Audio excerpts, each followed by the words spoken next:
Hey everybody, it's Janice with Creating Through Chaos, and today we're going to make a super cute Valentine's Day project. So I started with this palette from Dollar Tree, and I'm going to give this a coat of white paint, and I also made sure that I got in between each of the palettes. Once I have that all painted, I am going to paint these half wood beads that I have. I did 10 of them, and then this wood cutout that I got from Joann's. And I'm just going to paint these with a pale pink color. And I just have them on a piece of masking tape on my little plastic mat so that I can paint them very easily. So I'm going to get all of those painted, and I'm also going to paint that cutout. And I'm going to use the same pale pink for that. Once I have everything all painted, I'm going to set it aside and let all of that dry except for the palette. Now I'm going to add a coat of Mod Podge to the palette and just putting a thin coat on. I didn't want to do too thick on the palettes because you have to sand in between, and if you put too thick of a coat, it takes a longer time to dry. So now I'm going to take this pretty paper that I got from Hobby Lobby in a scrapbook paper book, and I'm going to lay that right on top of the palette, making sure that I get it all even, flip it over, and then I just pressed it down. And then I'm just going to cut it out while it's still stuck to the paper.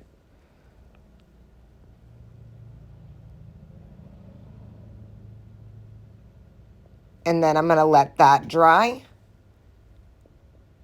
And then I'll be able to cut out the centers. So I'm just pressing it down to make sure that it's stuck well and then allowing it to dry. And then I'm going to use my Cricut tool just to push the holes in the centers of the palettes. You can use whatever you have on hand. A pair of scissors works just fine. I'm just kind of pushing through to get those palettes to come separated. And then I'm going to sand off the excess. So I'm just going to start around the edges and then work my way into the centers. And then for the centers, where they're really hard to get a piece of sandpaper in there, I'm just going to take a nail file and I'm going to use that to get in between the two palettes.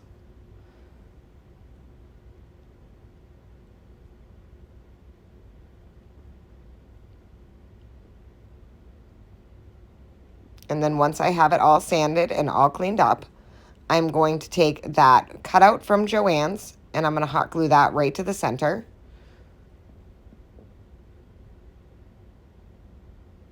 Make sure that I have it lined up. And then I'm going to start hot gluing my beads on. So I'm going to do 5 on the top and 5 on the bottom. And I'm just kind of eyeballing this, so I'm just making sure that I'm getting them spaced apart just enough. And then once I have them glued on, I'm going to repeat the same process at the top. I started with my center one, kind of lining it up with the bottom row. And then adding that last one. And look how cute this is. So finally, I decided that I wanted to put a little bit of ribbon on it. Just a tiny bow up at the top. So I just made a bow out of some Dollar Tree lace ribbon. And then I'm just going to tie that onto the hanger. I didn't want to glue it onto the sign in case I didn't want to keep it. And I'm just going to tie that and then cut off the excess. Kind of arrange it how I want it, hanging over just a little bit. Then once I had it on there, I tacked it down just a little bit with a little bit of glue, and then I also added a small key to the center. And it's totally up to you if you want to do that. I liked it without the bow, and I do like it a little bit with the bow too. So it's up to you how you want to do yours. Either way, I think it's super cute. I hope you enjoyed this project. Thank you for watching, and as always, don't forget to spread the chaos.